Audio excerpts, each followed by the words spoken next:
আমি আপনাদের সাথে আছি শাহরিয়ার সিয়াম, পড়াশোনা করছি রাজশাহী বিশ্ববিদ্যালয়ের ফলিত গণিত বিভাগে। তো আজকে আমি আপনাদের সামনে যে টপিকটি নিয়ে হাজির হয়েছি সেটি হচ্ছে আপনাদের পদার্থবিজ্ঞান বইয়ের গতি চ্যাপ্টারটি নিয়ে। তো দেখুন, এই পাশে আমি গতি চ্যাপ্টারের কয়েকটা টপিক লিখে রেখেছি। তো আমি আজকে চেষ্টা করব যে এই টপিকের ম্যাক্সিমামগুলো আজকের কভার করতে চেষ্টা করব, যে সবগুলোই করার জন্য। কিন্তু আমাদের মূল উদ্দেশ্য থাকবে হচ্ছে যে যতটুকুই পড়বো একদম ভালো করে যেন পড়ি। তো যদি আমাদের সময় বেশি নেওয়া লাগে অবশ্যই সেটা আমরা নেব, দরকার পড়লে আরেকটা ক্লাস নেব, কিন্তু চেষ্টা করব যে যতটুকু পড়বো সেখান থেকে যেন আমরা ভালো করে আনসার করতে পারি। তো চলুন আমরা ক্লাসটা শুরু করি। তো প্রথমে আমরা যে বিষয়টা দেখব, যে চ্যাপ্টারের নামটাই হচ্ছে কি গতি বা মোশন। তো গতি এই শব্দটার সাথে তো আমরা রিয়েল লাইফে অনেক পরিচিত। আমরা কেউ যে রাস্তা দিয়ে হেঁটে যায় আমরা বলি যে তার হাঁটার গতি এমন, বাইক চালালে বলি যে সে খুব দ্রুত গতিতে বাইক চালাচ্ছে। কেউ যদি হাতের লেখা খুব স্লো থাকে আমরা বলি যে হাতের লেখা স্লো বা গতি খুব স্লো। তো আসলে গতি জিনিসটা কি, ফিজিক্সের ভাষায় গতি কাকে বলে, তো এটি নিয়ে প্রথমে আমরা একটু বোঝার চেষ্টা করি।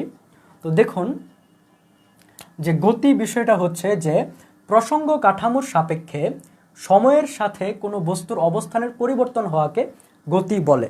তো প্রথমে আমি একটা কাজ করি, এখানে এই প্রসঙ্গ কাঠামো জিনিসটাকে আপাতত বাদ দিই।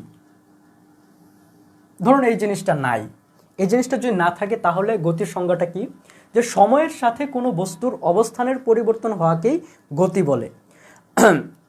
এর মানেটা কি? এর মানেটা হচ্ছে যে আমি এই মুহূর্তে এখানে দাঁড়িয়ে আছি, যদি আমি নড়াচড়া করি, আমার অবস্থানের পরিবর্তন যদি হয়, তাহলে সেটাকে আমি কি বলছি, গতি বলছি। আর স্থিতি জিনিসটা কি? স্থিতি জিনিসটা হচ্ছে এর উল্টা, যে সময়ের সাথে কোনো বস্তুর অবস্থানের যদি পরিবর্তন না হয় সেটাকে আমরা কি বলবো, স্থিতি বলবো, তাই তো? তো যদি প্রসঙ্গ কাঠামোর সাপেক্ষে এই কথাটা বাদ দিই তাহলে তো এইটুকুই হওয়ার কথা, যে আমি এইখানে দাঁড়িয়ে আছি, একদম স্ট্রিক্টলি দাঁড়িয়ে আছি, এই মুহূর্তে আমি স্থিতিশীল, আমি নাড়াচাড়া করছি, তাহলে আমি গতিশীল, তাই না? বিষয়টা এইরকম। হ্যাঁ, অবশ্যই এরকম হওয়ার কথা ছিল, কিন্তু একটু একটু কাহিনী আছে। কাহিনীটা হচ্ছে যে এই যে প্রসঙ্গ কাঠামো বিষয়টা, এটা কেন আমি লিখলাম।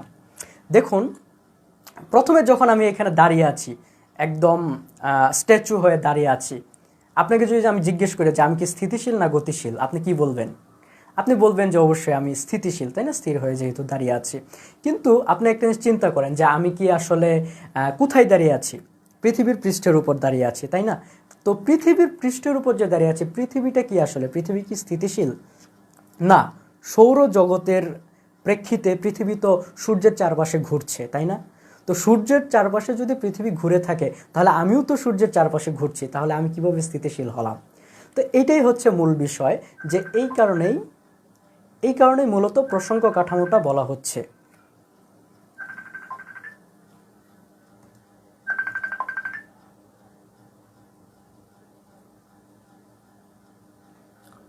তো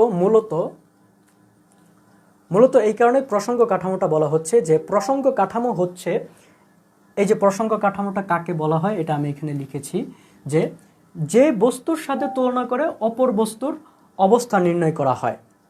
যে পৃথিবীর সাপেক্ষে যদি আমি কল্পনা করি, কিংবা এই বদ্ধ রুমের সাপেক্ষে যদি আমি কল্পনা করতে চাই, তাহলে আমি কি অবস্থায় আছি? তাহলে আমি এখানে যদি একদম স্ট্যাচু হয়ে থাকি তাহলে আমি স্থিতিশীল অবস্থায় আছি। কিন্তু আমি যদি পৃথিবীর সাপেক্ষে কল্পনা না করে আমি যদি সৌরজগতের সাপেক্ষে কল্পনা করি, সেক্ষেত্রে কি হয়ে যাব? আমি কিন্তু আর স্থিতিশীল নাই, সেক্ষেত্রে আমি গতিশীল। তো এই হচ্ছে বিষয়, যে আপেক্ষিকতার বিষয়, যে আমি আসলে কিসের সাপেক্ষে নিজের অবস্থান কল্পনা করছি, সেটা হচ্ছে মেইন বিষয় এখানে। তো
সরি। তো যেই বিষয়টা নিয়ে কথা বলছিলাম যে গতি কাকে বলে, স্থিতি কাকে বলে এবং প্রসঙ্গ কাঠামো এই জিনিসটা কেন আমাদের লেখা প্রয়োজন। তো আমরা কোনো একটা বিষয়কে, কোনো একটা বস্তুকে যদি কোনো একটা বস্তুর সাপেক্ষে কল্পনা করি, তাহলে আমরা বলতে পারবো এই বস্তুটা গতিশীল অবস্থায় আছে কি নাই। তো সমস্ত বস্তুই আসলে আপেক্ষিকভাবে গতিশীল অথবা স্থিতিশীল, কোনো কিছুই পরম স্থিতি বা পরম গতি বলতে আসলে কিছু নেই। পৃথিবীর সাপেক্ষে আমি যদি সোজা হয়ে একদম স্ট্রেট দাঁড়িয়ে থাকি, কিংবা এই বোর্ডটা একদম স্থিতিশীল অবস্থায় আছে, তো পৃথিবীর সাপেক্ষে এই বোর্ডটা গতিশীল। কিন্তু আমি যদি সৌরজগতের কিংবা গ্যালাক্সির সাথে কল্পনা করি, সেক্ষেত্রে তো পৃথিবী ঘূর্ণনশীল, তাহলে এই বোর্ডটাও কি গতিশীল।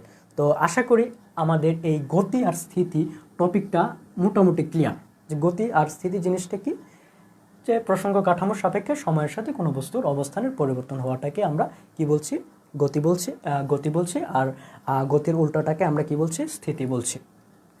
তো এবার এটা আমি মুছে দিই।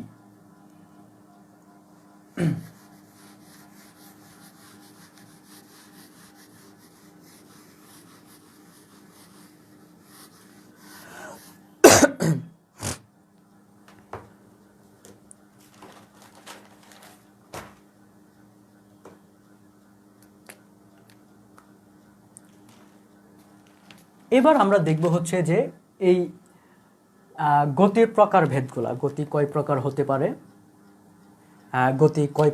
পারে, এটা নিয়ে আমরা দেখব। তো আপনাদের বইয়ে কয়েক প্রকার গতি রয়েছে, তো এগুলো আমি একটু প্রথমে লিখি। যে প্রথমটা হচ্ছে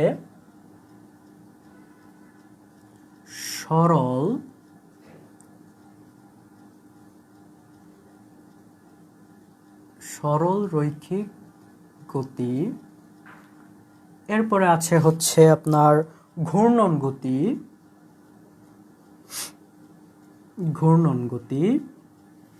এরপরে আছে চলন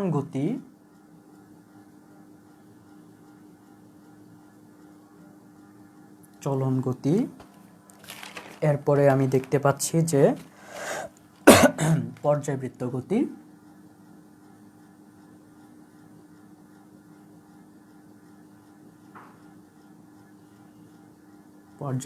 গতি। আরেকটা আছে হচ্ছে সরল স্পন্দন গতি।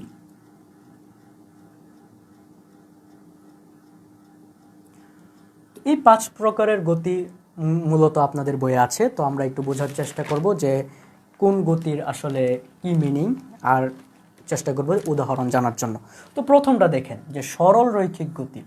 তো নাম শুনেই বোঝা যাচ্ছে কি, যে যেই গতি মানে কোনো বস্তু যদি সরল রেখা বরাবর চলে, যেমন ধরেন আমি যদি সোজা পথে হাঁটি, কিংবা কোনো একটা ট্রেন যদি সরল রেখা বরাবর যায়, কিংবা ধরেন আলুর গতি, আলু সরল পথে চলে আপনারা জানেন। তো এই যে এই গতিগুলো, যেই গতির পথ সরল রেখা বরাবর, সেটাকে আমরা বলছি কি, সরল রৈখিক গতি। ধরেন যে আমি উদাহরণস্বরূপ ধরেন একটা ট্রাককে কল্পনা করি। হ্যাঁ, ধরুন যে একটা ট্রাক সে সরল পথে যাচ্ছে, তো এই যে গতিটা, এই ট্রাকের যে গতিটা, এটাকে আমরা কি বলছি, সরল রৈখিক গতি। তো এবার আসুন যে ঘূর্ণন গতির কথা আমরা চিন্তা করি, যে আমার মাথার উপরে ফ্যান আছে, এখানে ঘড়ি আছে। তো এই যে ফ্যানটা কি করছে, মূলত একটা নির্দিষ্ট বিন্দুকে কেন্দ্র করে চারপাশে ঘুরছে। এমনকি আপনার ঘড়িটার কথাও চিন্তা করেন, ঘড়িরও কাহিনীটা কি, ঘড়িটা নির্দিষ্ট একটা বিন্দু আছে, এই বিন্দুর চারদিকে কি করছে, কাঁটাগুলো ঘুরছে। এই যে কোনো কিছু নির্দিষ্ট বিন্দুর সমদূরত্ব যদি ঘুরতে থাকে, তাহলে সেটাকে বলা হয় হচ্ছে ঘূর্ণন গতি। অর্থাৎ ধরেন একটা ঘড়ির কথা আমরা কল্পনা করি, এটা যদি বিন্দু থাকে, ঘড়ির কাঁটাগুলো দুইটা কাঁটাই ধরেন চিন্তা করি, যে এটা ঘন্টার কাঁটা, এটা মিনিটের কাঁটা। তো এই যে এই মূল বিন্দুকে কেন্দ্র করে যদি এই মিনিটের কাঁটা কিংবা ঘন্টার কাঁটা যদি ঘুরতে থাকে, এই যে ঘোরার যে গতিটা, এই গতিটাকে আমরা কি বলছি, ঘূর্ণন গতি। তো আশা করি সরল রৈখিক গতি আর ঘূর্ণন গতি এটা বুঝতে খুব একটা মাথা খাটানোর প্রয়োজন নাই, কারণ কি এর নামের মধ্যেই সব কিছু আছে। যে সরল রৈখিক মানে সরল রেখা বরাবর যেটা ঘুরছে, ঘূর্ণন গতি যেটা কোনো একটা বিন্দুকে কেন্দ্র করে যেটা ঘুরছে। তো এই বিষয়গুলো আশা করি, এই দুইটা বিষয় নিয়ে খুব একটা প্রবলেম হওয়ার কথা না। কিন্তু এবার আসুন যে চলন গতিটা কি, এই জিনিসটা নিয়ে আমারও একটু ঝামেলা ছিল যখন আমি স্টুডেন্ট ছিলাম। তো আশা করি এটা বোঝানোর পরে আপনাদের খুব একটা সমস্যা থাকবে না। তো আপনাদের বইয়ে দেখবেন যে একটা উদাহরণ দেওয়া আছে। আগে একটু চেষ্টা করি যে মূলত সংজ্ঞাতে কি বলছে আর কি। সংজ্ঞায় বলছে যে কোনো বস্তুর গতি যদি এমন হয় যে বস্তুর সকল কণা সমান সময়ে সমান দূরত্ব অতিক্রম করে, অর্থাৎ যদি এরকম হয়, ধরেন এখানে আমি চিন্তা করলাম যে এটা একটা গাড়ি, গাড়িটা যদি এভাবে যায়, তো গাড়িটা যদি এভাবে যায় তাহলে একটু চিন্তা করেন তো, এটা হচ্ছে এক বিন্দু, ধরেন এটা শেষ প্রান্ত, এটা হচ্ছে প্রথম প্রান্ত। গাড়িটা যদি এভাবে যায় তাহলে টি সময়ে প্রথম প্রান্ত যতটুকু দূরত্ব অতিক্রম করলো শেষ প্রান্ত কি একই দূরত্ব অতিক্রম করলো না? অবশ্যই করলো। কারণ কি, দুইটার দূরত্বও সেম আর সময়টাও যদি সেম হয়ে থাকে, অবশ্যই এখান থেকে এইখানের দূরত্ব যতটুকু অতিক্রম করছে এই বিন্দুটাও ততটুকু দূরত্ব অতিক্রম করবে। তো যদি এরকমটা হয় তাহলে আমরা বলতে পারবো সেই গতিটা হচ্ছে চলন গতি। কিন্তু যদি এরকম হয়, আপনাদের বইয়ে দেখবেন এরকম দুইটা উদাহরণ দেওয়া আছে প্লেনের, যে ধরেন এটা একটা গাড়ি বা প্লেন, যাই হোক, প্লেনটা যদি এরকম হয় যে এভাবে যাচ্ছে, তাহলে একটু চিন্তা করেন এই প্রান্ত আর এই প্রান্ত, কিংবা এই প্রান্ত আর এই প্রান্ত, দুইটার মধ্যে কিন্তু আপনার সময়ের সাপেক্ষে কিন্তু দূরত্বের তারতম্য হচ্ছে। কিন্তু জিনিসটা যদি এইভাবে যেত, তখন সোজা যাচ্ছে, এরপরে আবার এভাবে গেল, তাহলে কি হচ্ছে, এই প্রান্ত এবং এই প্রান্ত সমান সময়ে সমান দূরত্ব অতিক্রম করছে, আবার এভাবে যাচ্ছে, আবার ধরেন এভাবে যাচ্ছে। তো এরকম যদি হয় তাহলে সেটাকে আমরা বলবো হচ্ছে চলন গতি। অর্থাৎ এই যে একটা গাড়ি ধরেন বা একটা বস্তুটা যদি সরল রেখা বরাবর যায়, সেক্ষেত্রে এটাকে আমি চলন গতি বলতেই পারি। কারণ চলন গতির মূল যেই সংজ্ঞা বা মূল যে শর্তটা, সেটা হচ্ছে যে প্রতিটি কণা সমান সময়ে সমান দূরত্ব অতিক্রম করবে। ঠিক আছে? তো এটা যদি কখনো এভাবে উঠে, এভাবে যায়, কিংবা আবার উপরে ওঠে বা আবার নিচে নামে, যদি আপনার এই দুই প্রান্ত বিন্দু যদি সমান সময়ে সমান দূরত্ব অতিক্রম করে থাকে, সেক্ষেত্রে আমরা সেটাকে চলন গতি বলতে পারি। তো এটা উদাহরণটা এই আপনার প্লেনের মতো আমি দিয়ে দিই, যে ধরুন এটা একটা বাস বা যাই হোক, এটা এভাবে যাচ্ছে,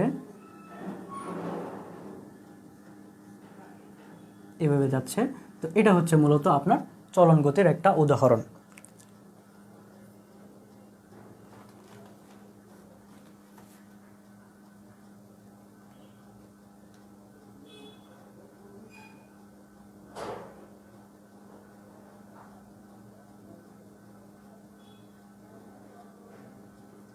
তো এবার আমরা দেখব হচ্ছে পর্যায়বৃত্ত গতি। তো পর্যায়বৃত্ত বিষয়টা নামটা শুনলেই বোঝা যাচ্ছে কি, যে একটা জিনিস পর্যায়ক্রমে হচ্ছে বা এরকম কিছু একটা। তো পর্যায়বৃত্ত গতির উদাহরণটা একটু আগে, সংজ্ঞাটা একটু দেখি, যে সংজ্ঞা জিনিসটা এখানে কি বলছে। যে কোনো বস্তু নির্দিষ্ট সময় পর পর একটি নির্দিষ্ট বিন্দু দিয়ে একইভাবে যদি অতিক্রম করে, তাহলে সেটাকে আমরা পর্যায়বৃত্ত গতি বলছি। ধরেন যে আমি একটু আগে ঘড়ির উদাহরণ দিলাম, এই উদাহরণটা আবারও যদি দেই, ধরেন একটু বড় করে আঁকি। ধরেন একটা ঘড়ি, এটা হচ্ছে 12, 3, 6, 9, তাই তো? তো ধরুন এটা হচ্ছে ঘন্টার কাঁটা, মিনিটের কাঁটা না দিলাম, ধরেন ঘন্টার কাঁটা। তো দুপুর 12টার সময় ঘন্টার কাঁটা কোথায় থাকবে? অবশ্যই 12-এর ঘরে থাকবে। এরপরে কি করবে? আস্তে আস্তে আস্তে আস্তে আস্তে সে এভাবে একবার 3-এ যাবে, 6-এ যাবে, 9-এ যাবে, এভাবে আসবে। 12 ঘন্টা পরে সে কোথায় আসবে? আবার 12-তে ফিরে আসবে না?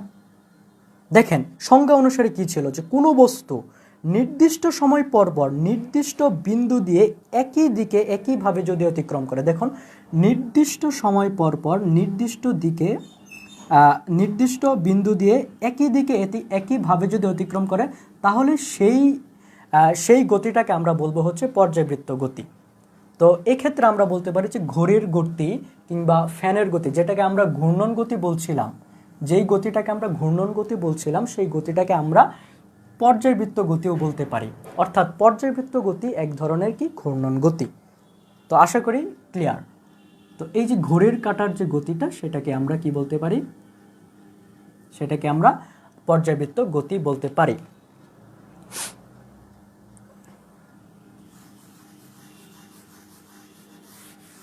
তো এবার আমরা দেখি যে আরেকটা গতি সরল স্পন্দন গতি। সরল স্পন্দন গতি বলার আগে আমরা প্রথমে একটা বাস্তব উদাহরণ দিতে চাচ্ছি যে আপনারা তো অবশ্যই ছোটোবেলায় দোলনায় হয়তো বা চলে থাকবেন, না চললেও ছোট বাচ্চাদেরকে অবশ্যই দোলনায় চলতে দেখেছেন।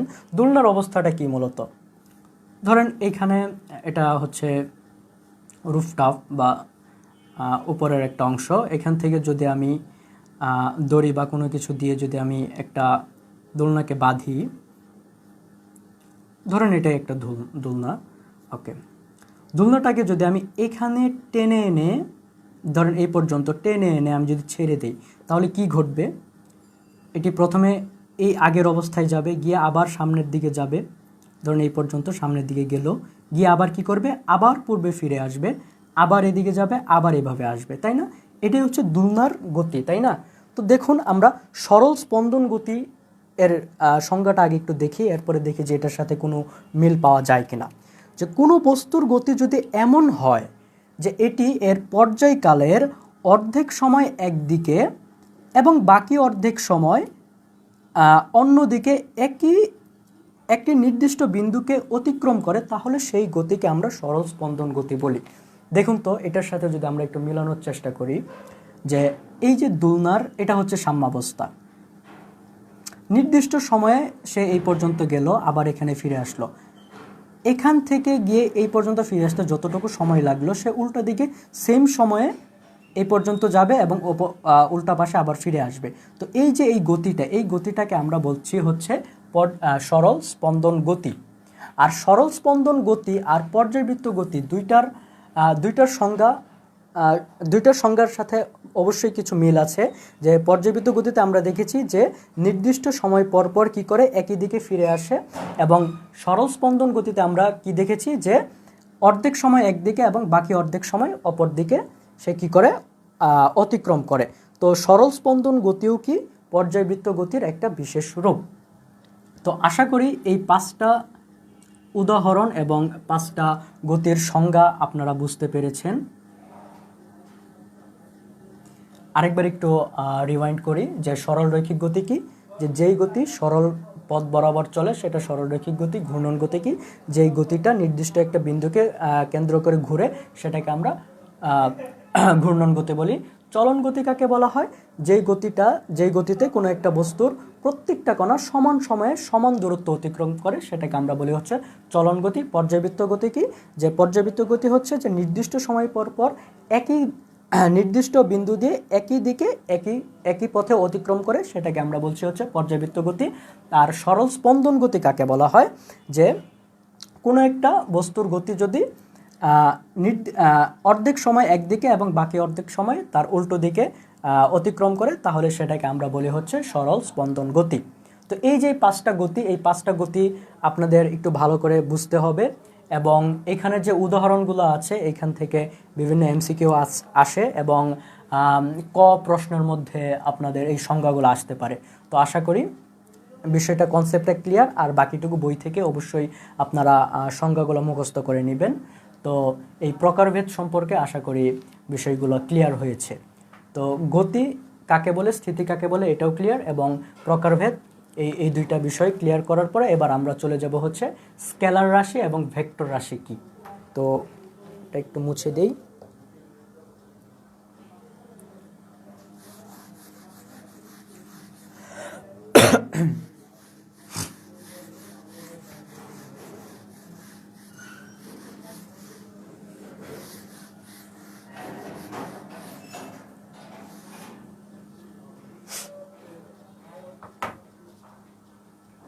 তো আমাদের দুইটা টপিক ক্লিয়ার।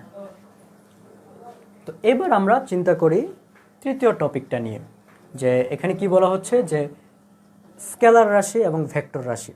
তো স্কেলার রাশি ভেক্টর রাশি কি এটা জানার আগে জানতে হবে যে রাশি জিনিসটা কি। বিজ্ঞানের ভাষায় রাশি হচ্ছে যে যেই জিনিসগুলো পরিমাপ করা যায় সেটাকে মূলত বলা হয় রাশি। যেমন ধরেন আজকে আমার জ্বর, কিংবা আমার শরীর খুব গরম, তো শরীরের তাপমাত্রা কত এটা পরিমাপ করা যাচ্ছে। ধরুন যে এই মুহূর্তে আমার ওজনের অবস্থা যদি আমি চিন্তা করতে চাই যে আমার ওজন কত, এটা পরিমাপ করা যাচ্ছে। তো যেই জিনিসগুলো পরিমাপ করা যাচ্ছে সেগুলোকে আমরা বলছি কি রাশি। আর যে জিনিসগুলো পরিমাপ করা যায় না, যেমন ধরেন আমার আজকে পরীক্ষা আমি ভালো দেইনি, তো আমার মন খারাপ, তো আমার মন কতটুকু খারাপ এটাকে আমি পরিমাপ করতে পারবো না। কিংবা ধরেন যে একজনের গার্লফ্রেন্ড তাকে ফুল দিয়েছে, তার মনটা খুব উৎফুল্ল, তো সে আসলে কতটুকু খুশি বা তার মন কতটুকু উৎফুল্ল এটা পরিমাপ করা যাবে না। তো এই আবেগ অনুভূতি, এই জিনিসগুলো পরিমাপ করা যায় না। তো যেগুলো পরিমাপ করা যায় না সেগুলো তো রাশি না। আর যেই জিনিসগুলো পরিমাপ করা যায় সেটাকে আমরা কি বলি, সেটাকে আমরা বলি হচ্ছে রাশি। তো এই রাশির মধ্যে দুই ধরনের রাশি আমরা পড়ব, একটা হচ্ছে স্কেলার রাশি, আরেকটা হচ্ছে কি ভেক্টর রাশি। তো চলুন আগে একটু লিখি যে ভেক্টর রাশি কি আর স্কেলার রাশি কি।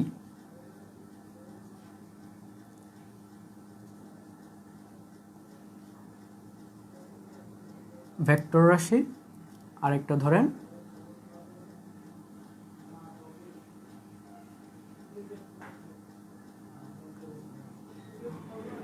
স্কেলার রাশি।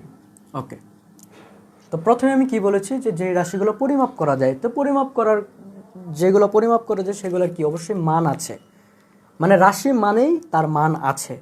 তো যেই রাশির শুধুমাত্র মান আছে, মানে কিভাবে ধরেন আমি আমি কি বললাম যে আমার উচ্চতার কথা বললাম যে আমার উচ্চতা কত, একজনের উচ্চতা ধরেন যে 6 ফিট, তাহলে কি এই যে তার উচ্চতা 6 ফিট, এই 6 ফিটটা কি মূলত মান না, উচ্চতার মান না। কিংবা একজনের ভর, আমরা তো সবসময় ওজন বলি, ওজন আর ভর তো কখনো এক না।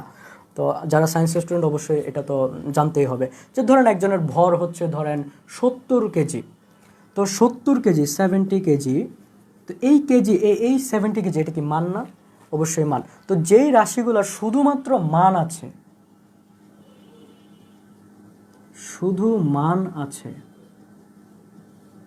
শুধুমাত্র মান আছে, সেটাকে আমরা বলছি স্কেলার রাশি।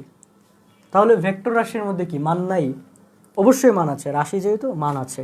তাহলে ভেক্টর রাশির মধ্যে কি এমন বিশেষ জিনিস আছে যেটার কারণে সে স্কেলার রাশি থেকে আলাদা? ধরুন ধরুন আপনি এই মুহূর্তে কি বলা যায়, আপনি একটা জায়গায় দাঁড়িয়ে আছেন, ক নামক একটা জায়গায় দাঁড়িয়ে আছেন, আপনার যেতে হবে হচ্ছে খ নামক একটা অবস্থানে। আপনার একটা ফ্রেন্ড সেই খ নামক জায়গা চিনে, তো আপনি যদি তাকে জিজ্ঞেস করেন যে আচ্ছা আমি তো ক জায়গায় দাঁড়িয়ে আছি, আমি খ জায়গায় যেতে চাচ্ছি, তো আমার কি করা লাগবে?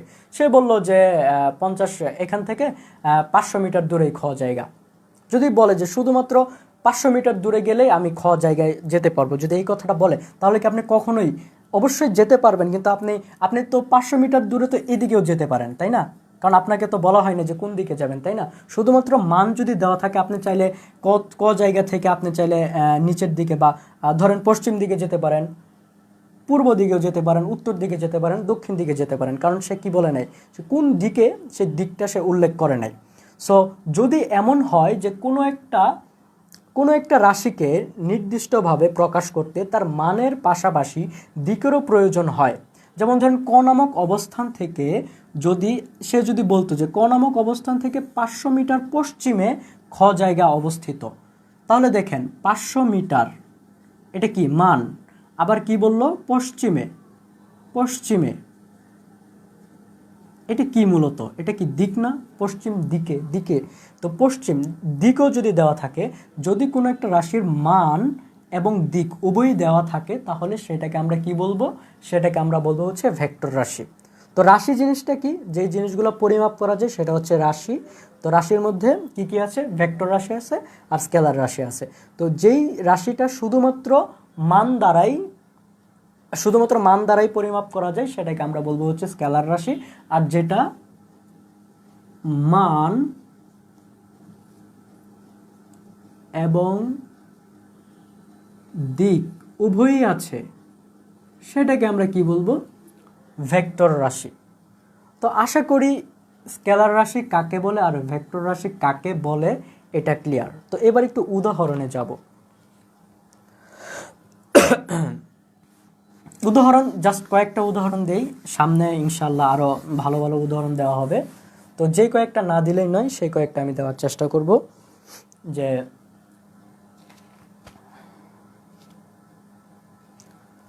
ধরুন আমি স্কেলার রাশির ক্ষেত্রে বললাম যে দৈর্ঘ্য, একটা জিনিস কত মিটার দৈর্ঘ্য, এটার জন্য তো আমার শুধুমাত্র মানটা জানলেই এনাফ, তাই না? তাপমাত্রা,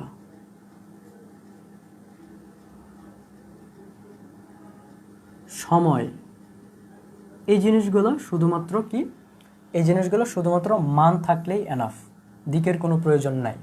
এরপরে আসে হচ্ছে যে মান এবং দিক দুইটারই প্রয়োজন হচ্ছে, যেমন ধরেন স্মরণ, কোন দিকে স্মরণ ঘটেছে দিকটাও তার জন্য অবশ্যই ইম্পর্ট্যান্ট। ব্যাগ, কোন দিকে, কোন দিকে ব্যাগ, ব্যাগ কাকে বলে, স্মরণ কাকে বলে, এগুলো আমরা একটু পরে দেখব। তো আপাতত লিখে রাখি, এগুলো একটু দেখে রাখবেন যে আপনাদের এমসিকিউতে আসতে পারে যে কোনটা ভেক্টর রাশি আর কোনটা স্কেলার রাশি। তো আপাতত 2-3টা উদাহরণ দিচ্ছি, আপনাদের বইয়ে আরও কয়েকটা উদাহরণ আছে, আপনারা দেখে নেবেন। ত্বরণ ইত্যাদি। তো মূলত এই মাত্র 3টা দিয়ে বোঝানোর চেষ্টা করলাম যে এইগুলো হচ্ছে স্কেলার রাশি, এগুলো হচ্ছে ভেক্টর রাশি। তো স্কেলার রাশির কি আছে, শুধুমাত্র মান আছে, দিক নেই। আর ভেক্টর রাশি মান এবং দিক উভয়ই আছে। তো এইগুলো আপনাদের স্কেলার এবং ভেক্টর রাশি। তো এবার আসেন যে কয়েকটা রাশি, এদের এদের সম্পর্কে আরেকটু বিস্তারিত জানি। আর এই যে দেখেন এখানে একটা জিনিস, মাত্রা এবং একক,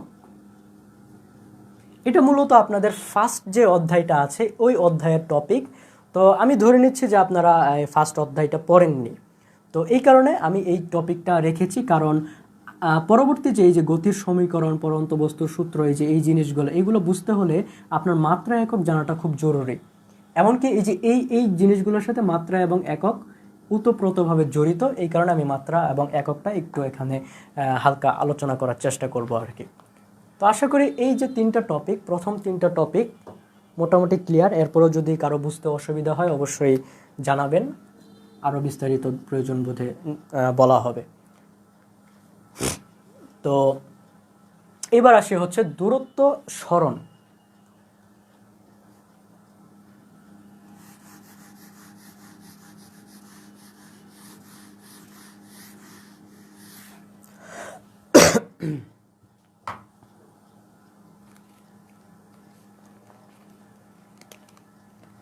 দূরত্ব, তো দূরত্বের সংজ্ঞাটা একটু পড়ি, মনোযোগ দিয়ে শুনেন।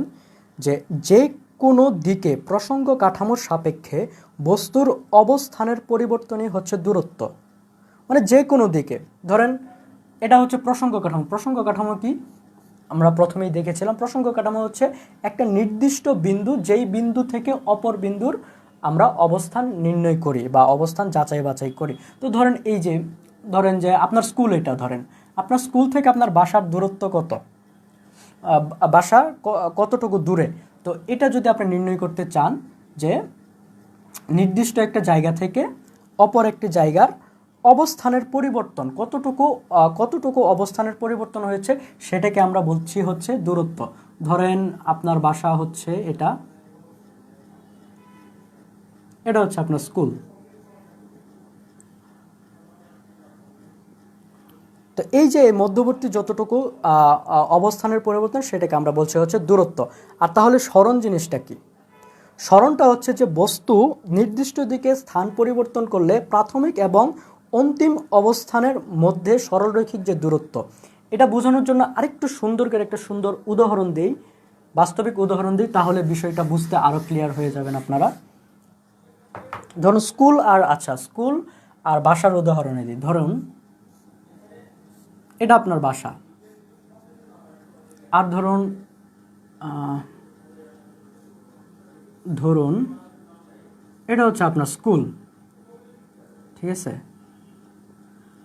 আচ্ছা, মধ্যবর্তী ধরেন এখান থেকে এটুক, ধরেন প্রায় 500 মিটার, এতটুক অবস্থানের পরিবর্তন, যাই হোক। তো আপনি বাসা থেকে যখন যাবেন অবশ্যই রাস্তা দিয়েই তো যাবেন, তাই না? ধরেন রাস্তাটা এরকম।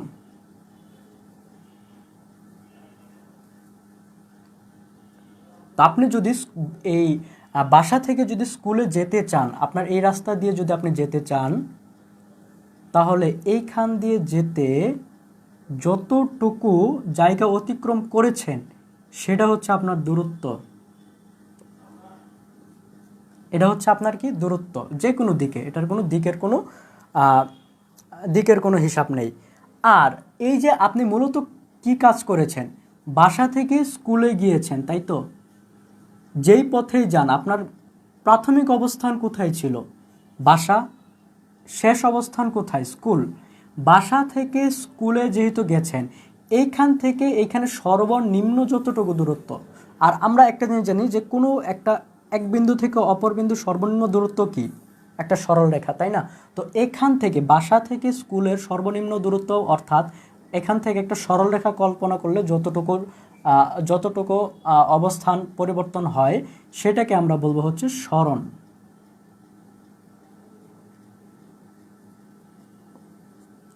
তো আশা করি সরণ এবং দূরত্ব সম্পর্কে আপনারা বেশ ভালো একটা আইডিয়া পেয়েছেন যে সরণটা কি।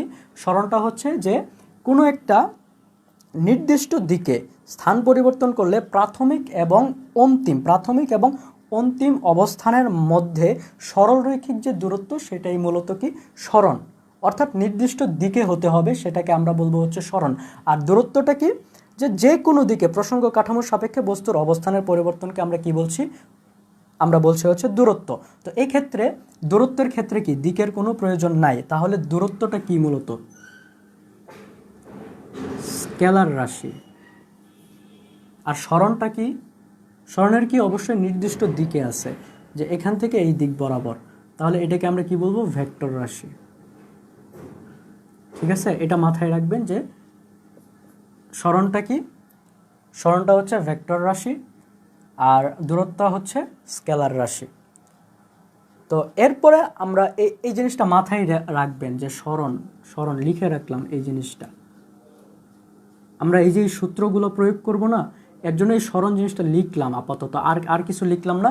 এরপরে দ্রুতি, বেগ, ত্বরণ, মন্দন এইগুলো শেষ করার পরে এখানে আর কিছু কাজ আছে, এটা আমি পরে দেখাচ্ছি। তো এইটুকু আপাতত মুছে দেই।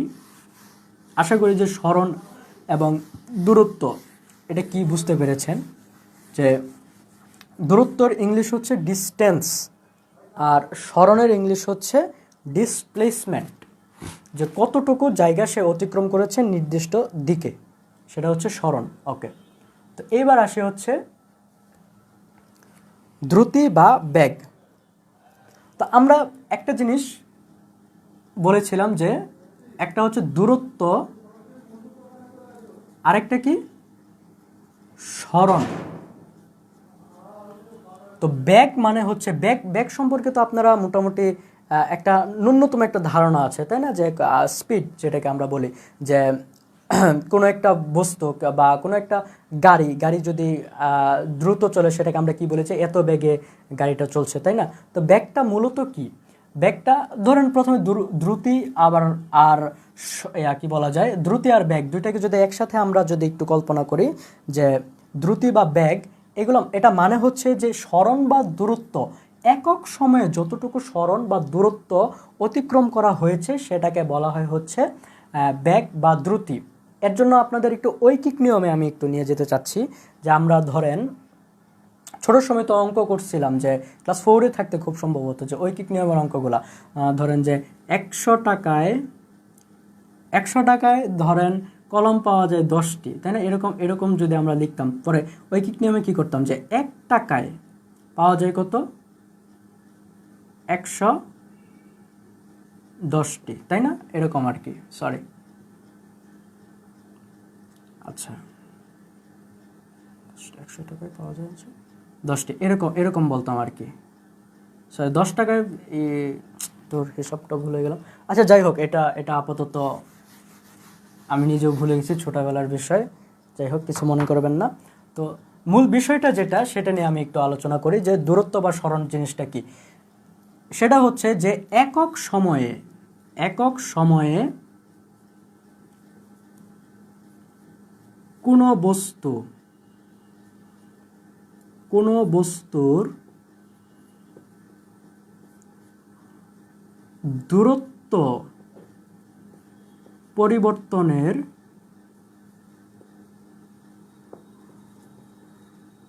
হারকে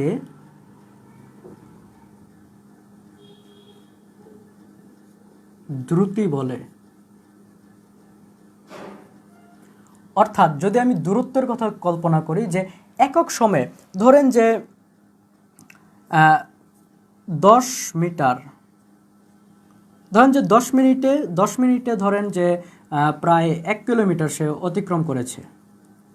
1 কিলোমিটার যদি অতিক্রম করে থাকে তাহলে 1 মিনিটে কতটুকু অতিক্রম করেছে, এটাই হচ্ছে মূলত হার, যে প্রতি মিনিটে সে কতটুকু দূরত্ব অতিক্রম করেছে সেটাকে আমরা বলছি হচ্ছে দ্রুতি। দূরত্বের সাথে দ্রুতি সম্পর্কিত। আর দূরত্বের জায়গায় যদি আমি সরণের কথা কল্পনা করি তাহলে সেটাকে আমরা বলবো হচ্ছে বেগ, যে একক সময়ে কোনো বস্তুর সরণের পরিবর্তনের হারকে আমরা বলবো হচ্ছে বেগ। তার মানে কি আমরা বলতে যাচ্ছি যে বেগ হবে হচ্ছে একক সময়ে সরণ, অর্থাৎ সরণটা উপরে হবে আর সময়টা নিচে হবে। ঐকিক নিয়মের নিয়ম অনুসারে কি হয় যে প্রতি একক যেটা দ্বারা আমরা তুলনা করছি সেটা কি হয়ে যাবে, নিচে চলে আসবে, যে একক সময়ে যতটুকু সরণ হচ্ছে সেটাকে আমরা কি বলছি, বেগ বলছি। তো এই হচ্ছে বেগ এবং দ্রুতি।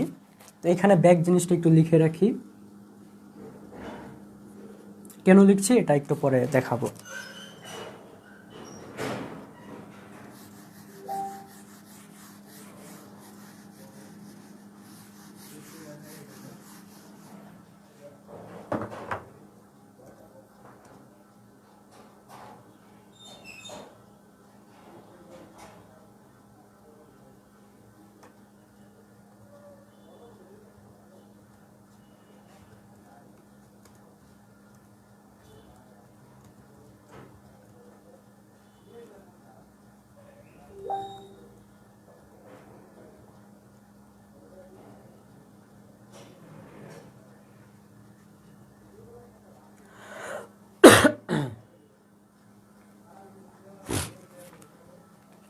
তো এবার দেখি যে ত্বরণ এবং মন্দন। আমরা যদি বেগ কাকে বলে যদি বুঝতে পারি, বেগটা কি আসলে একক সময়ে কি সরণের পরিবর্তনের হার, তাই না? সরণের পরিবর্তন, অর্থাৎ বেগটা হচ্ছে এরকম,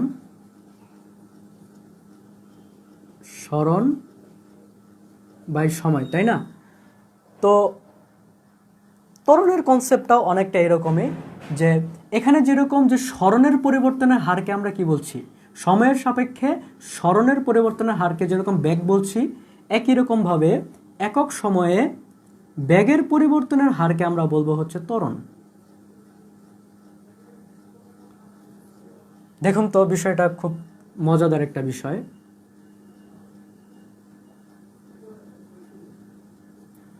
দেখুন যে একক সময়ে বা সময়ের সাপেক্ষে সরণের পরিবর্তনকে আমরা কি বলছি, বেগ, আর সময়ের সাপেক্ষে বেগের পরিবর্তনকে আমরা কি বলছি, ত্বরণ। অর্থাৎ যদি এরকম লিখি যে বেগ ইজ ইকুয়াল টু সরণ বাই সময়, আবার ত্বরণ ইজ ইকুয়াল টু কি লিখতে পারি, বেগ বাই সময়।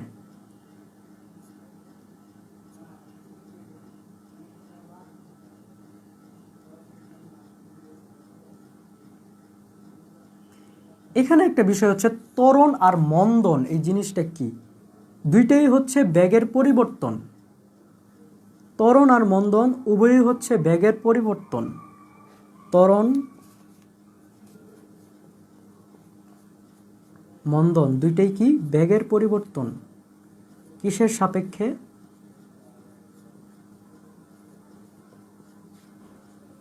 সময়ের সাপেক্ষে।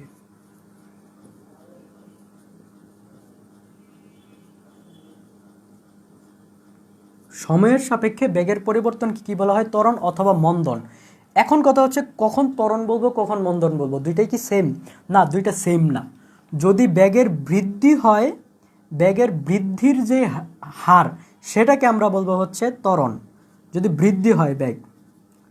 কিভাবে বিষয়টা আমি একটু ক্লিয়ার করি। ধরেন যে আপনি যখন গাড়ি চালাবেন, প্রথমে ধরেন 10 কিলোমিটার/আওয়ার বেগে আপনি চালাচ্ছেন। তো সবসময় তো আপনি 10 কিলোমিটার/আওয়ার বেগেই যে আপনি চালাবেন এরকম না, বা আপনি হাঁটছেন সবসময় যে একই স্পিডে হাঁটবেন এমন তো না। ধরেন 10 কিলোমিটার/আওয়ার আগে শুরু করার পরে আস্তে আস্তে তার গতি বেড়ে গেল, 20 কিলোমিটার/আওয়ার হয়ে গেল। তাহলে কি হইলো এখানে দেখেন তো, ধরেন 10 থেকে 20-তে যাইতে সময় লাগলো হচ্ছে 10 সেকেন্ড। 10 সেকেন্ড ধরেন 1 আওয়ারে দিয়ে দিলাম আর কি, ঠিক আছে, 1 আওয়ার দিলাম।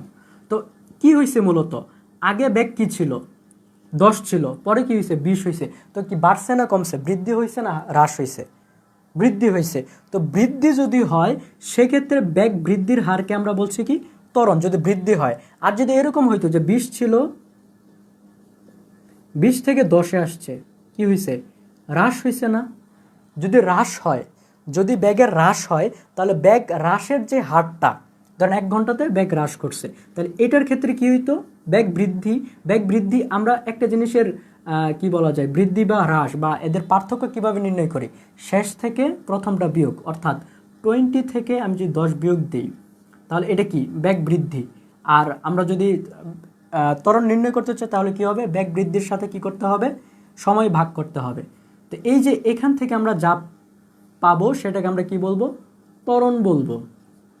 আর এক্ষেত্রে আমি একটু চিন্তা করি, শেষ কোনটা, 10 অ্যান্ড 20 বড় বলে যে 20টা শেষ, এমনটা কিন্তু না, শেষ হচ্ছে 10 ছোটটাও তো অবশ্যই শেষ হইতে পারে, তাই না।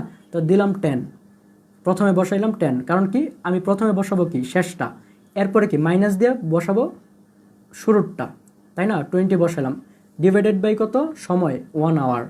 দেখেন এখানে কত আসতেছে 20, আর এখানে কত আসতেছে দেখেন তো, এখানে আসতেছে 10, এখানে কত আসতেছে -10। দেখুন এখানে একটা বিষয়, দুইটাই ত্বরণ, দুইটাকেই ধরে নিলাম ত্বরণ, মন্দনও এক ধরনের ত্বরণ, ঠিক আছে। তো এই ক্ষেত্রে প্রথমবার যখন বেগের বৃদ্ধি ঘটেছিল তখন ত্বরণটা কি হয়েছিল, পজিটিভ। আর দ্বিতীয়বার যখন বেগের হ্রাস ঘটেছিল তখন ত্বরণটা কি হয়েছিল, নেগেটিভ, তাই তো। দুইটাই আমি ধরে নিলাম ত্বরণ, একটা হচ্ছে পজিটিভ ত্বরণ আর একটা হচ্ছে নেগেটিভ ত্বরণ, ঠিক আছে। যেই ত্বরণটা নেগেটিভ, অর্থাৎ বেগ হ্রাসের ফলে যেই ত্বরণটা আমরা পাবো সেই ত্বরণটাকে আমরা বলবো হচ্ছে মন্দন। অর্থাৎ এখানে যদি আমরা বলি যে একক সময়ে বেগ হ্রাসের হারকে আমরা কি বলবো, মন্দন বলবো। আশা করি এটা ক্লিয়ার হওয়ার কথা যে বেগ কি জিনিস, একক সময়ে সরণের পরিবর্তনের হারকে আমরা কি বলছি, বেগ বলছি। আর ত্বরণ কাকে বলছি, একক সময়ে বেগের পরিবর্তনের হারকে ত্বরণ বলছি। আর ত্বরণ যদি নেগেটিভ হয়, অর্থাৎ বেগের পরিবর্তনটা যদি নেগেটিভ হয়, অর্থাৎ বেগ আগে বেশি ছিল এরপরে কম হয়েছে, অর্থাৎ বেগে যদি হ্রাস ঘটে, তাহলে বেগের হ্রাসের পরিবর্তনের হারকে আমরা বলবো হচ্ছে মন্দন। তো আশা করি ত্বরণ এবং মন্দন কি আমরা বুঝতে পেরেছি। তো এই ত্বরণ জিনিসটা আমি এখানে রাখলাম। তো আশা করি যে দূরত্ব, সরণ, দ্রুতি, বেগ, ত্বরণ, মন্দন এগুলা মোটামুটি আপনাদের ক্লিয়ার।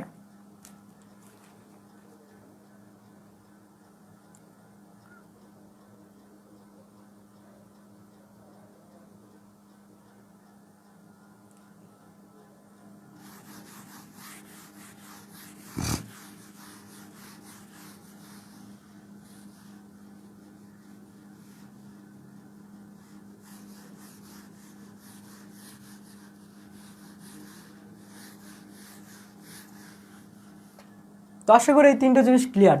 যদি আপনাদের মনে ডাউট থাকে বা যদি মনে হয় যে ভাইয়া আপনি হয়তো একটু দ্রুত পড়াচ্ছেন, পড়াটা বুঝতে কষ্ট হচ্ছে, অবশ্যই জানাবেন। কারণ সবার বোঝার ক্যাপাবিলিটি সেম না, আবার সবার বোঝানোর ক্যাপাবিলিটিও সেম না। হতে পারে যে আমার বোঝানোটা আপনার জন্য ইফেক্টিভ হচ্ছে না, যদি এমন মনে হয় অবশ্যই জানাবেন, অবশ্যই ট্রাই করব যে আপনার মতো করে বোঝানোর জন্য। তো এই তিনটা ক্লিয়ার হয়ে যাওয়ার কথা। তো এই যে এই তিনটা জিনিস আমি এখানে লিখলাম, এটা লেখার কারণটা কি,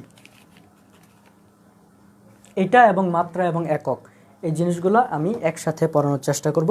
তো এর আগে এটা একটু লিখি যে সরণ, এই যে সরণ, বেগ বা ত্বরণ, এই জিনিসগুলোকে বিভিন্ন সিম্বল দ্বারা প্রকাশ করা হয়। এই যে এখানে দেখেন আমি কয়েকটা সূত্র লিখেছি যে এস ইজ ইকুয়াল টু ভিটি। তো এই যে এখানে এস কি, ভি কি, টি কি, এই জিনিসগুলো তো আমরা বুঝতে হবে। এখানে সময়ও লিখে দিই। মূলত এই যে সরণ যে জিনিসটা লিখলাম, এই সরণকে আমরা যখন সূত্র লিখব তখন এই সরণকে এস দ্বারা প্রকাশ করব। যখন আমরা সূত্র লিখব তখন এই ব্যাককে ভি দ্বারা প্রকাশ করব। এগুলো কিন্তু ভেরি ইম্পর্ট্যান্ট, লিখবেন। ত্বরণকে আমরা প্রকাশ করব হচ্ছে এ দ্বারা, সময়কে প্রকাশ করব হচ্ছে টি দ্বারা। ঠিক আছে, এখানে দেখেন যেহেতু এখানে এস আছে, তাহলে এস দ্বারা আসলে কি বোঝাচ্ছে? এস দ্বারা মূলত সরণ বোঝাচ্ছে। সূত্রটা মূলত কি এটা আপনার এই মুহূর্তে জানাটা জরুরি না, কিন্তু এখানে এস দ্বারা কি বোঝাচ্ছে এটা আপনার বুঝতে পারলেই হলো। যে এখানে এস দ্বারা বোঝাচ্ছে হচ্ছে সরণ, এখানে ভি দ্বারা কি বোঝাচ্ছে? ভি দ্বারা বোঝাচ্ছে হচ্ছে ব্যাগ, টি দ্বারা কি বোঝাচ্ছে? টি দ্বারা বোঝাচ্ছে হচ্ছে সময়। আর এই যে এখানে এ দ্বারা বোঝাচ্ছে হচ্ছে, এ দ্বারা বোঝাচ্ছে হলো ত্বরণ। এই যে ভি, ভি এর মধ্যে আবার বেগের মধ্যে কি হয়? আদি বেগ শেষ বেগ আছে। যে প্রথমে আমি 10 কিলোমিটার পার আওয়ার নিয়ে শুরু করলাম এবং শেষ সময়ে আমি 20 কিলোমিটার পার আওয়ারে গেলাম। তো দুইবারে যে ভি ইউজ করে তাহলে তো হলো না। তাহলে একবার ভি এর মান আমার যদি 10 হয় আর একবার ভি এর মান 20, বিষয়টা একটু ঝামেলা হয়ে যাবে না? এই কারণে কি করা হয়েছে যে এই যে প্রথমবার প্রারম্ভিকভাবে যদি আমরা বেগ নির্ণয় করতে চাই বা বেগকে ডিফাইন করতে চাই, তাহলে আমরা এটাকে বলবো হচ্ছে আদি বেগ এবং একে ইউ দ্বারা প্রকাশ করব এবং শেষ বেগটাকে ভি দ্বারাই প্রকাশ করব। তো ভি হচ্ছে নর্মালি বেগকে ডিফাইন করে, কখনো কখনো আদি বেগের জন্য ইউ ব্যবহার করা হয়, আবার ভিকে ব্যবহার করা হয় হচ্ছে শেষ বেগ হিসাবে। ঠিক আছে, তো এই যে এইখানে ভিউ আছে, ইউ আছে, তো এই ক্ষেত্রে আপনি বুঝবেন যে এইখানে ভিটা হচ্ছে শেষ বেগ, এখানে ইউটা হচ্ছে তার আদি বেগ, এখানে এটা হচ্ছে ত্বরণ, এখানে টিটা হচ্ছে সময়। সূত্রগুলো কিভাবে আসলো এগুলো আমি একটু পরে দেখাবো। তো আশা করি এই যে সিম্বলগুলো কি মিনিং করে এগুলো আপনারা বুঝতে পেরেছেন। তো এরপরে মাত্রা এবং একক নিয়ে একটা সিম্পল একটা ধারণা দিই, তা না হলে পরের টপিকগুলোতে যাওয়া আমার জন্য একটু কষ্টকর হয়ে যাবে।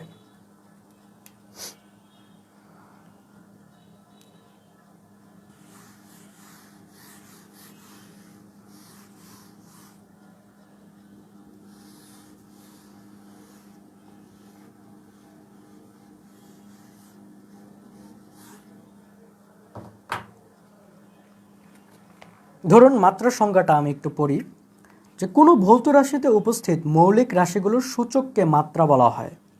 আচ্ছা, যে মৌলিক রাশিগুলোর সূচক, তার মাত্রা কি? আসলে মাত্রার ইংলিশ হচ্ছে ডাইমেনশন, মাত্রা হচ্ছে সূচক। ওকে, বুঝলাম। একক কি? একক হচ্ছে যে যে আদর্শ পরিমাপের সাথে তুলনা করা হয় তাকে বলা হয় একক, অর্থাৎ এককটা হচ্ছে আদর্শ পরিমাপ। একক জিনিসটা আমার মনে হয় যে এটা বুঝতে খুব বেশি সহজ হবে আপনাদের, কারণ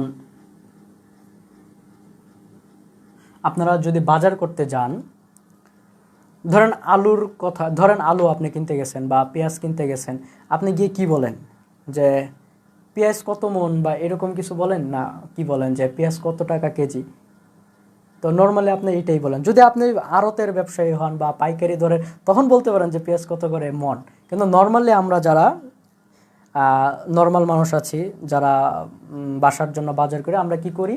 আমরা গিয়ে বলি যে পেঁয়াজ বা আদা কিংবা রসুন কিংবা মরিচ কত করে কেজি, তাই না?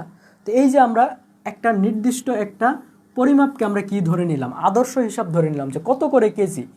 যে 1 কেজির দাম যদি এত হয়, তাহলে আমরা হিসাব করি আচ্ছা 1 কেজির দামে তো আমার লাগবে 5 কেজি, বা 1 কেজির দামে তো আমার লাগবে 750 গ্রাম। তো এই যে 1 কেজি বা প্রতি কেজির মূল্য আমরা বের করার পরে এখান থেকে আমরা আমাদের নিজের মতো করে আমরা সাজিয়ে নিই যে আমরা এত এত আমার লাগবে। তো এইটাই হচ্ছে মূলত একক। তো এইরকম, আর একক আর মাত্রাটা কি এটা আরেকটু একটু পরে আরও ভালো করে বুঝবেন। তো নর্মালি আমি ধরেন দৈর্ঘ্য বিষয়টা সম্পর্কে আপনারা তো অবশ্যই জানেন যে দৈর্ঘ্য কি। দৈর্ঘ্য যে একটা এই যে বোর্ডটা কতটুকু এদিক বরাবর কতটুকু আছে, এটাকে আমরা কি বলতেছি? দৈর্ঘ্য বলতেছি। তো দৈর্ঘ্যটা আমি কি সেন্টিমিটার হিসেবে মাপবো মাপার তো অনেক ক্রাইটেরিয়া আছে, হতে পারে সেন্টিমিটার, হতে পারে মিটার, হতে পারে ইঞ্চি। তো এই যে এসআই একক নামের একটা বিষয় আছে, এসআই স্ট্যান্ডার্ড এককে দৈর্ঘ্যের একক হচ্ছে কি মিটার, ভরের একক হচ্ছে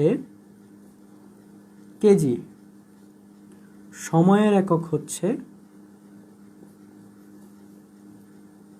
সেকেন্ড।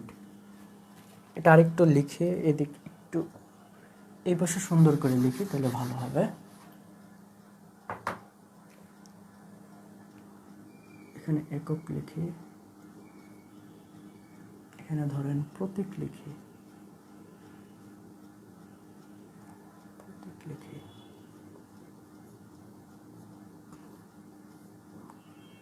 এখানে মাত্রা লিখি। ধরেন এখানে লিখলাম দৈর্ঘ্য,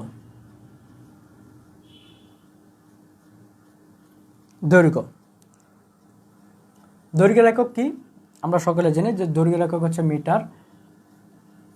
আচ্ছা, ভরের একক এই যে একটু আগে লিখলাম, ভরের একক হচ্ছে কেজি, সময়ের একক হচ্ছে সেকেন্ড।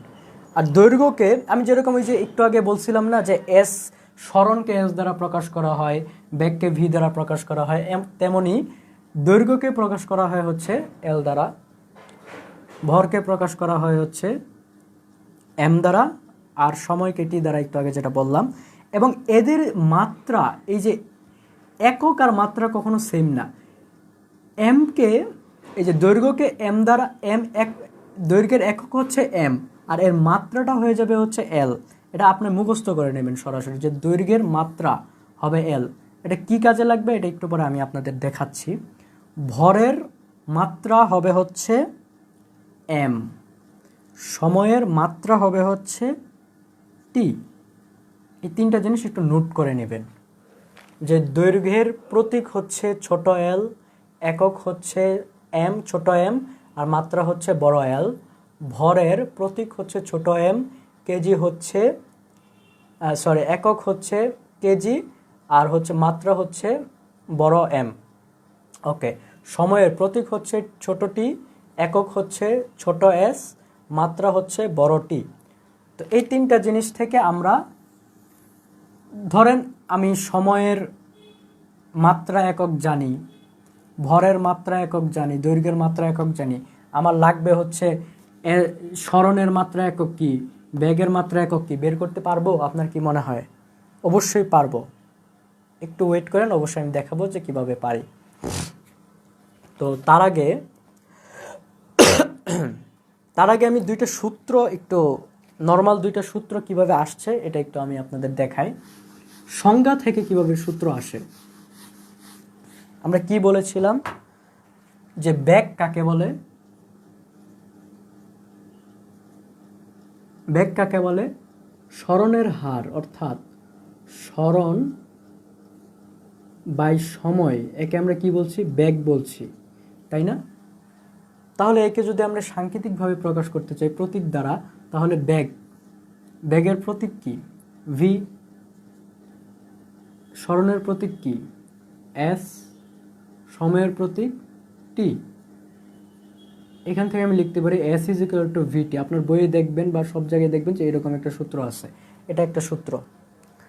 এটা হচ্ছে আপনার যখন বেগটা সমবেগ থাকবে, সমবেগে কোনো বস্তুর সরণ নির্ণয়ের জন্য এই সূত্রটা ব্যবহার করতে হয়। এস ইজ ইকুয়াল, এই যে দেখেন এখানে লেখা আছে যে এস ইজ ইকুয়াল টু ভিটি। এটা কোথা থেকে আসছে? এটা সরাসরি সংজ্ঞা থেকে এসেছে। সংজ্ঞায় কি ছিল?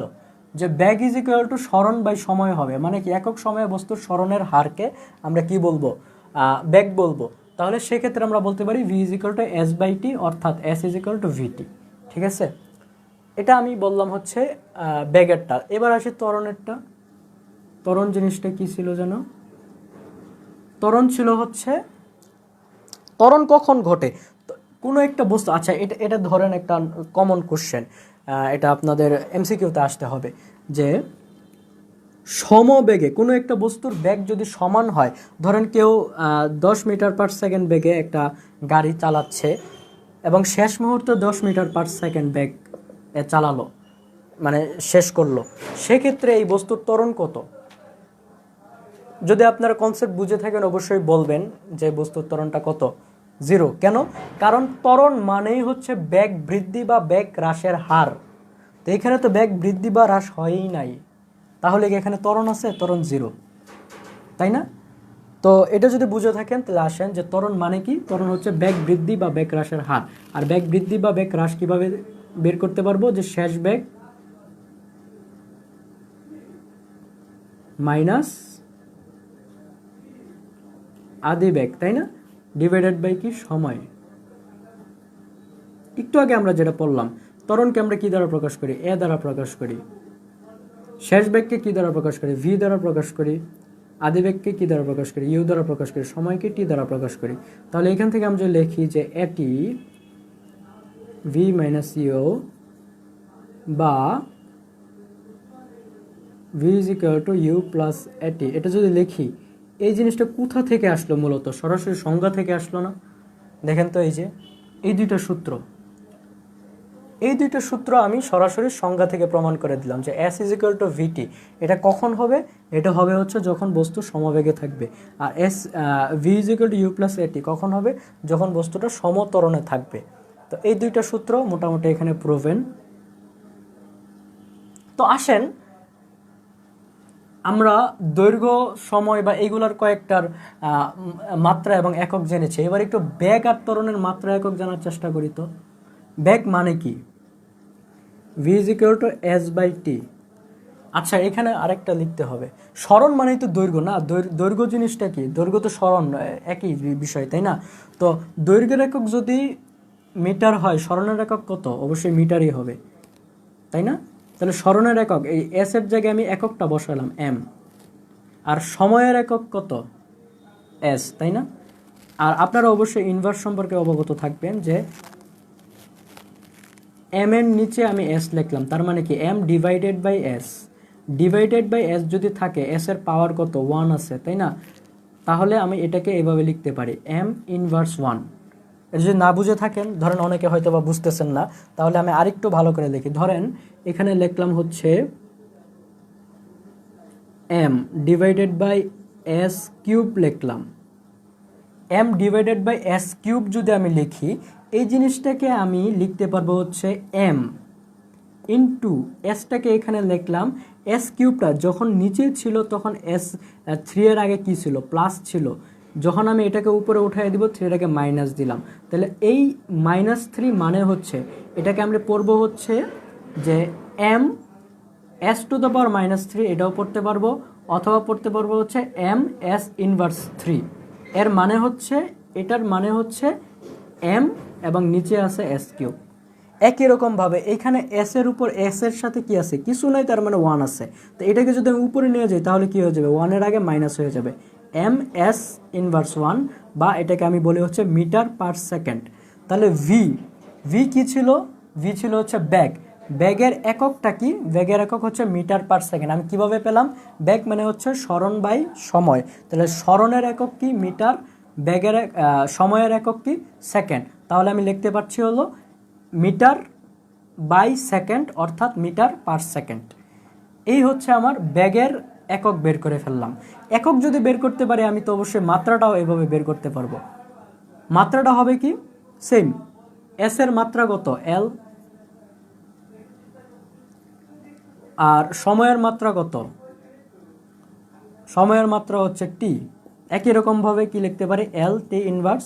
আর মাত্রার ক্ষেত্রে এভাবে দুইটা ব্র্যাকেট দিতে হয়, থার্ড ব্র্যাকেট দিতে হয়।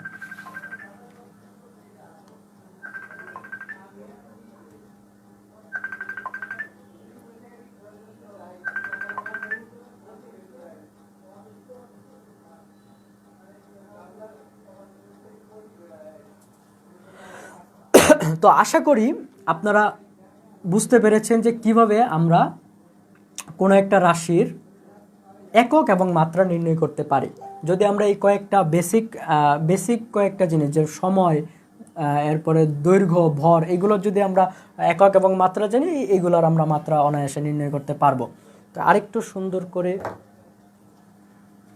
লিখি আপনাদের সুবিধার জন্য, সেটা রাখি। আশা করি এই দুইটা সূত্র কিভাবে আসলো আপনারা বুঝতে পেরেছেন। এটা আমি মুছে দেই।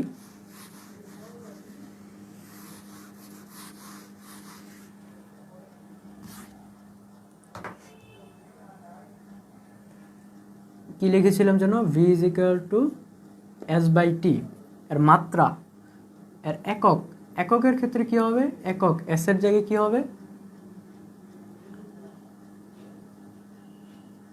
এস এর জায়গায় হবে হচ্ছে এম বাই এস অর্থাৎ মিটার পার সেকেন্ড একক, আর মাত্রা হবে হচ্ছে এল টি অর্থাৎ এল টি ইনভার্স 1। এটা হচ্ছে ব্যাগের ক্ষেত্রে। ত্বরণের ক্ষেত্রে তো আমি সেমভাবে লিখতে পারবো, তাই না? ত্বরণ মানে কি, ভি বাই টি। তাহলে ভি, ভি মানে কি, ভি মানে হচ্ছে এই টোটালটা মিটার, একক, এককের ক্ষেত্রে ভি এর একক কত, মিটার পার সেকেন্ড, টি এর একক সেকেন্ড। তাহলে আমি এখানে আছে একটা ওয়ান, এটা যদি উপরে চলে যায় তাহলে এর সাথে কি হয়ে যাবে, যোগ হয়ে যাবে, যোগ হয়ে কি হয়ে যায়, দুইটা মাইনাস হয়ে যাবে, অর্থাৎ এরকম হবে যে মিটার পার সেকেন্ড স্কোয়ার। এই ত্বরণের একক হবে হচ্ছে মিটার পার সেকেন্ড স্কোয়ার। একই রকমভাবে মাত্রা যদি নির্ণয় করতে চাই কি হবে, এল টি ইনভার্স 1 ছিল না, এই ভি এর মাত্রা অলরেডি আমরা কি জানি, এল টি ইনভার্স 1, নিচে আছে আরেকটা টি, তাহলে কি হয়ে যাবে, এল টি ইনভার্স 2। এটা হচ্ছে আপনার কি, ত্বরণের মাত্রা। তো দেখেন আমরা এই যে এই জিনিসটা কিন্তু খুব ইম্পর্ট্যান্ট, এটা নোট করে রাখবেন যে বেগের একক কত, বেগের মাত্রা কত, ত্বরণের একক কত, ত্বরণের মাত্রা কত, এগুলো আপনার এমসিকিউতে প্রায়ই আসবে, আসেই, এগুলো খুব কমন প্রশ্ন, এগুলো আসবেই। ঠিক আছে, এই জিনিসগুলো মাথায় রাখবেন। আর সামনে আরও অনেক মাত্রা, আরও অনেক একক পাবেন, কিন্তু কিভাবে নির্ণয় করতে হয়, এখানে 3টা দেখালাম, এখানে আরও কয়েকটা আছে মৌলিক রাশিগুলো, এগুলো জানা থাকলে আপনি এই যৌগিক রাশিগুলোর মাত্রা একক আপনারা নির্ণয় করতে পারবেন। তো আশা করি এইটুক ক্লিয়ার, মাত্রা এককের নর্মাল ধারণা আশা করি ক্লিয়ার। এবার আমি সরাসরি সূত্র অলরেডি 2টা দেখিয়ে ফেলেছি, আর 2টা আলোচনা করব, এরপরে হাতে সময় থাকলে 2টা অঙ্ক করব। তো দেখেন আমি সংজ্ঞা থেকে 2টা সূত্র বের করেছি, যে S is equal to V T, V is equal to U plus A T, তাই তো 2টা সূত্র পাইলাম। এখন দেখেন এই যে এখানে এইখানে যে এস ইজ ইকুয়াল টু ভিটি আছে, এই ভিটা কখন, এই ভিটা হচ্ছে যখন ব্যাগের কোনো পরিবর্তন হবে না। কিন্তু ব্যাগ কি সবসময় অপরিবর্তনীয় হয়? ব্যাগ তো অনেক সময় পরিবর্তন হয়, তাই না? ব্যাগ যখন পরিবর্তন হয়ে যাবে তখন আমরা কি করব, তখনই তো আমাদের গড় ব্যাগ বের করা লাগবে। ধরেন আমি প্রথমে ছিল হচ্ছে 10, পরে ছিল হচ্ছে 20, তাহলে এখন গড় ব্যাগ কত হবে? গড় আমরা কি জানি যে 2টা যোগ করে 2 দ্বারা ভাগ, তাহলে এর গড় বেগ কত হবে, 15 হবে, তাই না? অর্থাৎ ধরেন এই ক্ষেত্রে আমার ভি এর জায়গায় বড় ভিটাকে মানে ক্যাপিটাল ভিটাকে ধরলাম হচ্ছে গড় বেগ। গড় মানে কি, আদি প্লাস শেষ ডিভাইডেড বাই 2। যদি এমনটা হয়, এমনটা যদি হয় তাহলে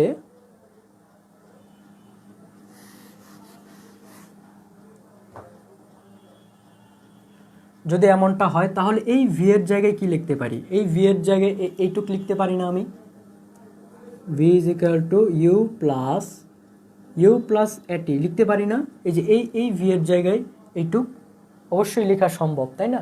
এইটুক লিখলাম ডিভাইডেড বাই 2, তাহলে লিখলাম হচ্ছে 2u প্লাস এটি ডিভাইডেড বাই 2, অর্থাৎ ইউ প্লাস হাফ এটি। তাহলে এই যে বড় ভি অর্থাৎ আমার গড় ব্যাগ ইজ ইকুয়াল টু লিখতে পারি হচ্ছে ইউ প্লাস হাফ এটি। তাহলে এই যে এই ভি এর জায়গায় যদি আমি লিখি যে S is equal to U plus half A T into T, যদি এটা লিখি তাহলে এই টিটাকে যদি আমি ব্র্যাকেট উঠিয়ে দিই তাহলে U T plus half A T square, এটা লেখা যায় না? S is equal to U T plus half A T square, এটাই হচ্ছে আমার তৃতীয় সূত্র। এই যে দেখেন আগের 2টা সংজ্ঞা থেকে আমি প্রমাণ করলাম, আর এই দুইটার সমন্বয়ে আমি এই আরেকটা সূত্র আমি নিয়ে আসলাম। 3টা সূত্র আসলো। এরপরে দেখেন যে লাস্টে আরেকটা সূত্র আছে যে V square is equal to U square plus 2s। এটা কোত্থেকে আসলো আসেন তো একটু দেখি। এই যে দেখেন এই সূত্রটা, আমরা তো a প্লাস বি হোল স্কোয়ারের সূত্র অবশ্যই জানি কি, a square plus 2ab plus B square, তাই না? একই রকমভাবে V plus U, V is equal to U plus A T, একে আমরা কী করতে পারি, উভয় পক্ষে যদি বর্গ করে দিই U plus AT whole square, তাহলে এটা লিখতে পারি V square is equal to U square plus 2at V U plus U square, কী লিখতেছি sorry, plus S square T square. এটা লিখতে পারি না? লিখলে তো কোনো অসুবিধা নাই, তাই না? V square is equal to U square plus 2at U S square T square, এটা তো লিখতে পারি অবশ্যই। এইটা যদি লিখতে পারি তাহলে দেখেন তো আমি এখান থেকে এই কাজটা করতে পারি। এখান থেকে ইউ স্কোয়ার, এখান থেকে যদি 2a কমন নিই, 2a যদি কমন নিই তাহলে এখান থেকে 2a চলে গেল, কি আছে ইউটি, 2a কমন নিছে, একটা a আসলো, আর 2 এখানে বাড়তি নেওয়া হয়েছে, হাফ দ্বারা গুণ হয়ে যাবে টি স্কোয়ার, এরকম হবে না? দেখেন তো এই ইউটি প্লাস হাফ ইট স্কোয়ার এর সাথে যদি 2a গুণ করে তাহলে এটা আসতেছে না, এই যে 2a ইউটি প্লাস 2 আর হাফ কাটা এস স্কোয়ার টি স্কোয়ার, তার মানে এই লাইন থেকে দুইটা সেম লাইন না? অবশ্যই। তাহলে ইউটি প্লাস হাফ এটি স্কোয়ার মানে কত? এস, তাই না? তাহলে ইউটি প্লাস হাফ এটি স্কোয়ারের জায়গায় যদি এস বসায় দিই তাহলে এটা লিখতে পারি না V square is equal to U square plus 2s, লিখতে পারি না? এই ছিল আমার চতুর্থ সূত্র, এই হচ্ছে আমার চতুর্থ সূত্র। তো এই যে গতির সমীকরণের 4টা সূত্র আমি লিখে ফেললাম এবং এটা দিয়ে কয়েকটা ম্যাথ করব। আসেন একটা ম্যাথ করি, কারণ প্র্যাকটিস না করলে আসলে সূত্র কিভাবে শুধু সূত্র আসলো কিভাবে এটা জানলেই হবে না, সূত্রের প্রয়োগটা অবশ্যই দেখতে হবে।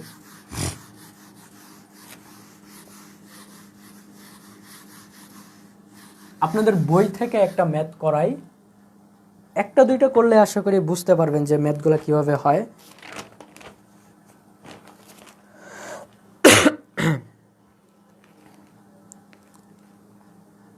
ধরেন যে আপনাদের বইয়ের 46 পেজে একটা ম্যাথ আছে, পুরো প্রশ্নটা না লিখে সংক্ষেপে একটু লিখি।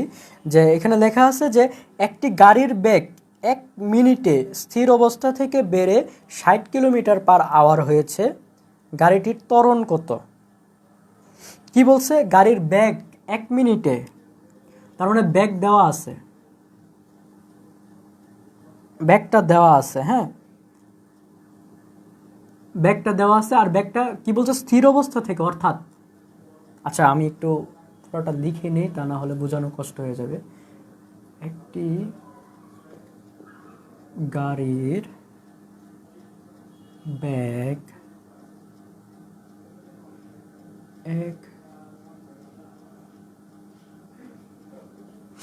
1 মিনিটে স্থির অবস্থা থেকে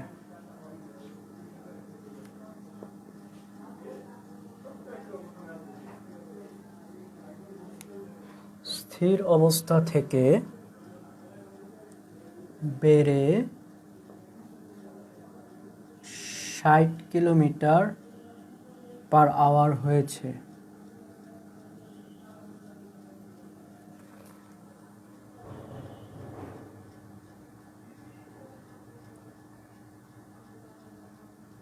60 কিলোমিটার পার আওয়ার হয়েছে। আমাদের সময় প্রায় শেষের দিকে, তো এই ম্যাথটা করে আশা করি দেখি গ্যালিলিওর সূত্রটা পড়ানো যাবে কিনা। আচ্ছা, তো একটি গাড়ির বেগ 1 মিনিটে স্থির অবস্থা থেকে বেড়ে 60 কিলোমিটার পার আওয়ার হয়েছে, গাড়িটির ত্বরণ কত?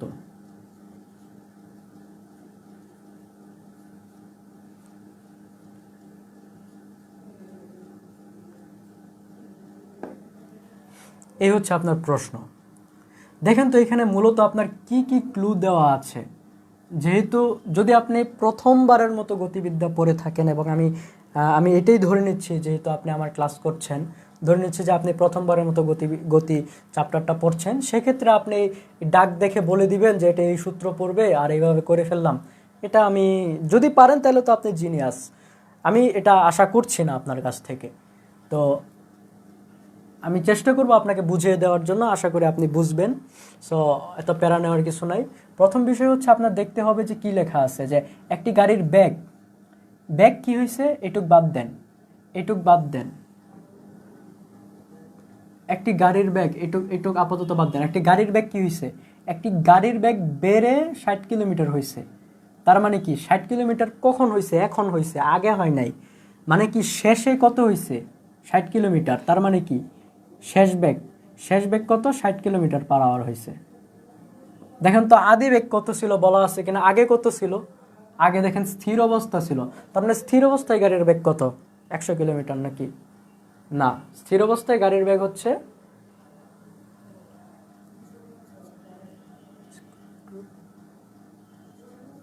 0 কিলোমিটার পার আওয়ার।